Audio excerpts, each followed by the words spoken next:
मंजोत, एक तो जरा तस्वीरें दिखाइए, अभी क्या माहौल है ये भी बताइए, और साथ ही साथ शिरोमणि गुरुद्वारा प्रबंधक कमेटी ने बैठक की थी, उस बैठक में क्या क्या मांगे उठाई गई? जी बिल्कुल, अब हम सराह के बाहर ही मौजूद है।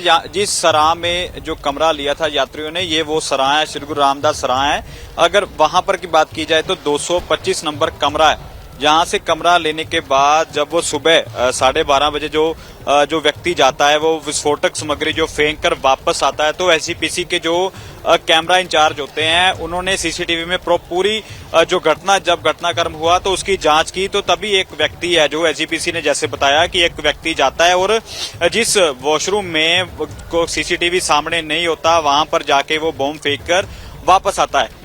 तो वापस आने के बाद फिर वो आके बरामदे में जैसे सो जाता है, तो तभी जैसे सीसीटीवी जांच होती है तो उस व्यक्ति को पकड़ते हैं। तो उसके साथ एक और जोड़ा जो कपल है उसको काबू किया जाता है। लेकिन अभी डीजीपी ने ट्वीट किया है कि टोटल 5 लोगों को अरेस्ट किया है। और आज करीब 11 बजे अमृतसर में डीजीपी गौरव यादव जो है प्रेस कॉन्फ्रेंस करेंगे और बताएंगे कि पूरी जानकारी कि किस मकसद के, किस मंशा से इन लोगों ने यहाँ पर जो कंटिन्यूसली जो ब्लास्ट किए हैं, पहला 6 मई को किया, उसके बाद 8 मई को, और बाद में 11 मई को आज रात को जो ब्लास्ट हुआ है करीब 12:30 बजे। तो इसकी पीछे क्या मंशा थी? एसजीपीसी प्रधान है जो हरजिंदर सिंह धामी, उन्होंने सीधे तौर पर जो सरकार है उन पर फेलियर के इल्जाम लगाए हैं कि अगर पहले जो ब्लास्ट हुआ, अगर उसी वक्त जांच होती और पास की जो सराहें हैं उसकी जांच होती और सीसीटीवी पूरे कैमरे देखे जाते, तो आज ये जो तीसरा धमाका हुआ है ये नहीं होता। तो सीधे तौर पर उन्होंने सरकार को फेलियर ठहराया है। जी मंजोत, आप रहे हमारे साथ। जगविंदर पटियाल भी जुड़े हुए हैं। जगविंदर, एक बड़ी समझने वाली बात है जिस तरह से पूरा घटनाक्रम हुआ, आपने भी शुरुआत में कहा कि बिल्कुल दहशत फैलाने के लिए है, लेकिन ये मॉडस ऑपरेंडाई क्या है और क्या सरकार को या पुलिस को, प्रशासन को इसका जरा भी इल्म था कि इस तरह से स्थिति बिगड़ सकती है? इंटेलिजेंस की कोई रिपोर्ट उनके पास थी, कोई जानकारी?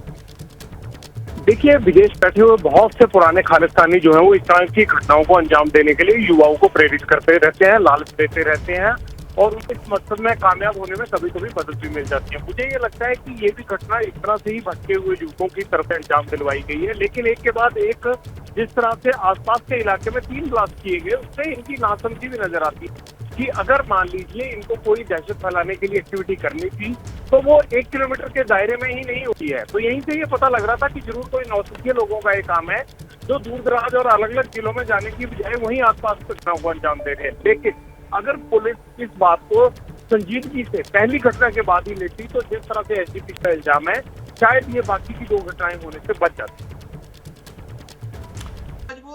क्या मजबूरी है मेरी, बताइए।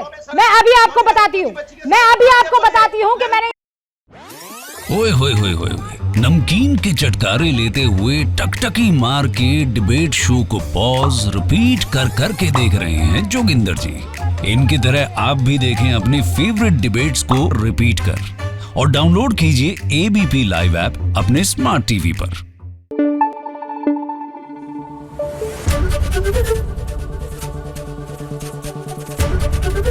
एबीपी न्यूज आपको रखे आगे।